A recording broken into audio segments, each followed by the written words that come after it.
But I think where they get you and where they really is that they consistently look for edges in terms of base running, in terms of situational hitting. They don't have to hit the ball out of the ballpark to beat you, although they have shown that they can do that.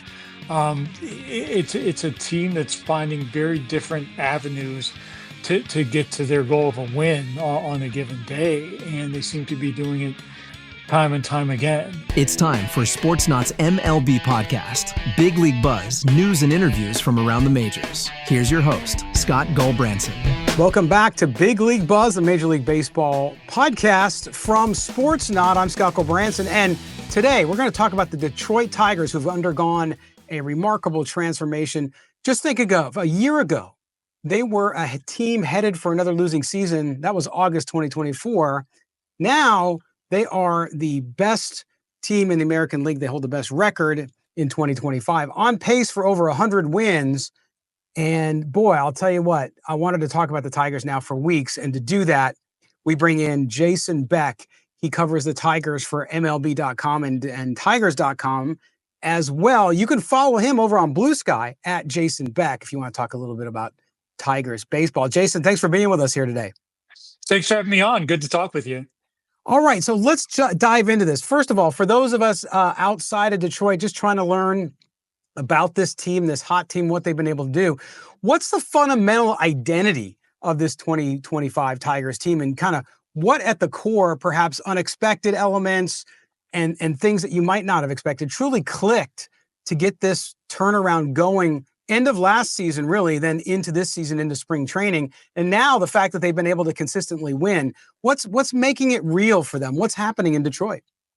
Well, I think the identity starts with Tarik Skubal. He's the reigning AL Cy Young winner.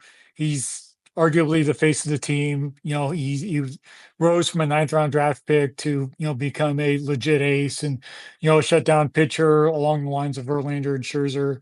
But I think once you get past that, you get to a younger, energetic team that tries to win a lot at the margins. And I'm not saying it's not talented, because, they have some really, big hitters with Riley Green and Spencer Torkelson and Kerry Carpenter. But I think where they get you and where they really is that they consistently look for edges in terms of base running, in terms of situational hitting. They don't have to hit the ball out of the ballpark to beat you, although they have shown that they can do that.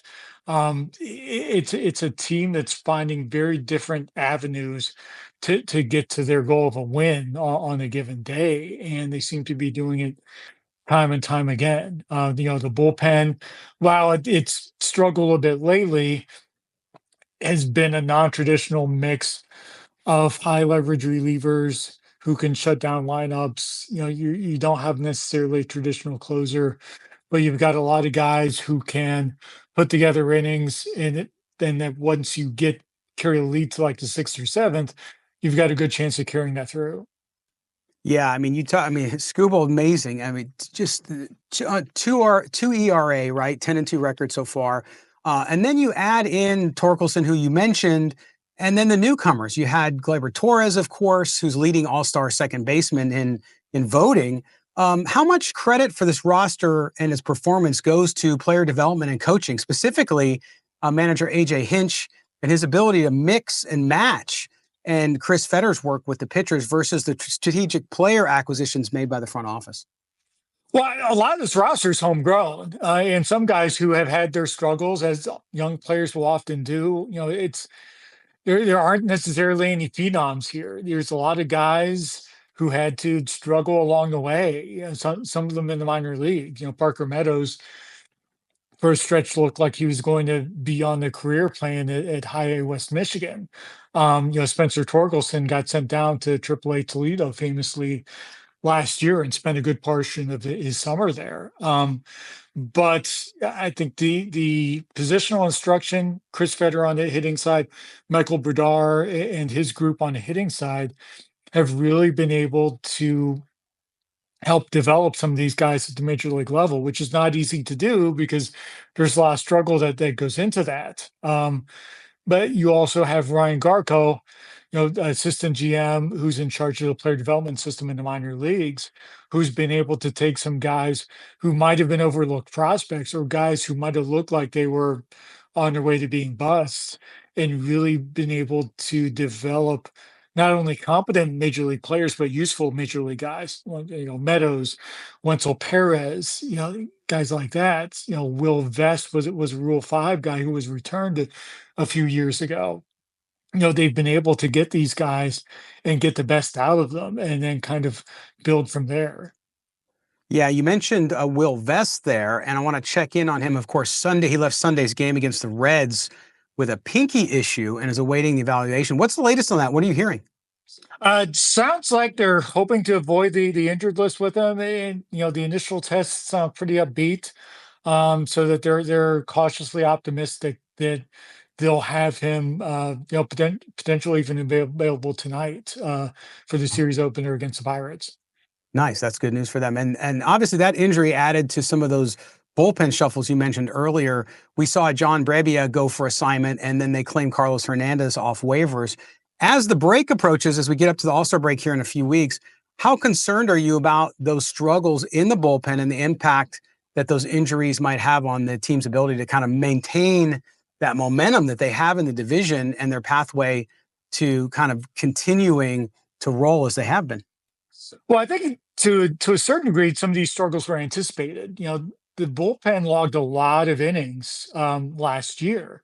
Particularly Tyler Holden and Bo Brisky, and those are guys that have struggled for various parts of the season. Brisky's down in AAA Toledo right now. It has not been a smooth path for them, as happens sometimes when guys A take on heavier workloads with the postseason, and B have a shorter time to let their bodies and their arms recover during the off season. So yeah, it is a concern. I think they're going to need to fortify this group for the stretch run, and I think you see there are some options in the minor leagues with that. But also, I do expect that you'll see Scott Harris working the waiver wire as well as the trade market leading into the trade deadline. Yeah, and that's what I was going to ask you too, because of course, the season-ending injury, unfortunately, a Tommy John surgery for Jackson Jobe, and then certainly that impacted the approach as you talked about with the trade deadline coming on and his long-term absence. How do you foresee the Tigers that deadline strategy, and is it going to evolve? Are they going to really? I mean, listen, they're in such a great point right now, Jason.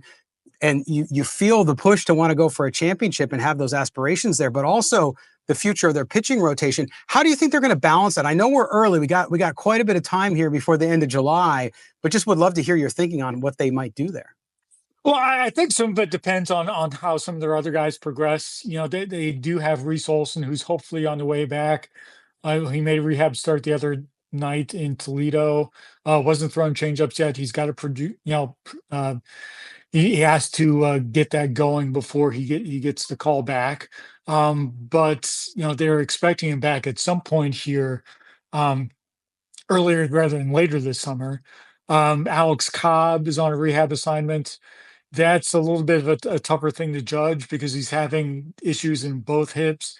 He's 38 years old.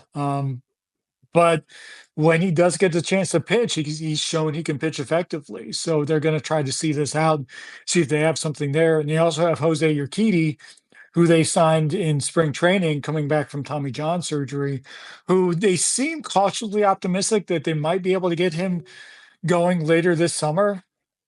Maybe not as early as they would like, but maybe in time to see if he might be able to make an impact either as a starter or as a long reliever.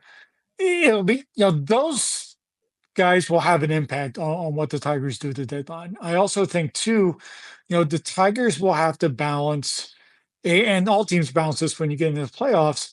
How deep do you need your rotation to go once you get to the postseason? Do you have your top 3 or top 4 guys that you're going to be able to ride with into the playoffs? And do you need that 5th guy to get into the playoffs in the first place?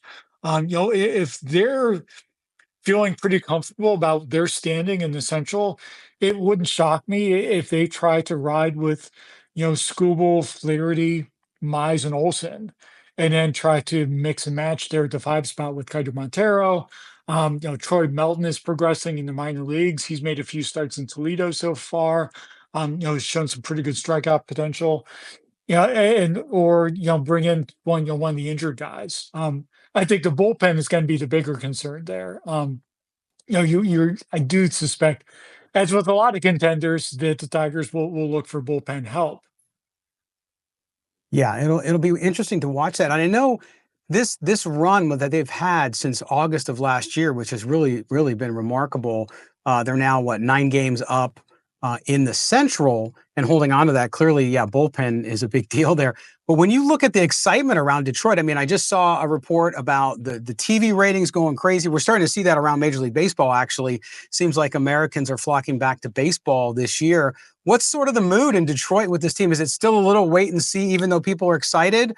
Or does it feel different up there right now with this Tigers team?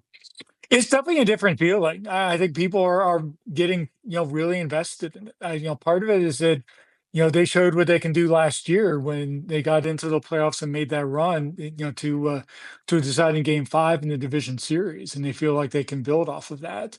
And part of it too is that, you know, this is a city that's been hungry for winning sports for a long time. The Lions showed what this fan base is like when a team gets good again, and how hungry these fans are for a winner.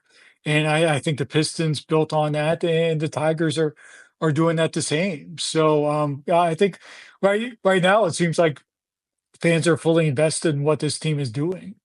Yeah, it'll be interesting too as football season rolls around because obviously the hopes for the Lions, as you mentioned, very high. But I tell you what, I love watching this Tigers team. It really is a fun team to watch them execute fundamentally and what they're able to do. So yeah, if they can get that bullpen tidied up a little bit, if they can get some help there, it's going to be real interesting. At the end of the day, I don't have any question in my view. I know it's a long season, right? And you've covered the sport for a long time. Anything can happen, but I see the Tigers winning that Central Division. What could possibly, outside of player acquisition and injuries, is there anything else that people should watch for to make sure that this Tiger team doesn't beat itself? Is there something that they need to get better at that might be something more of an intangible?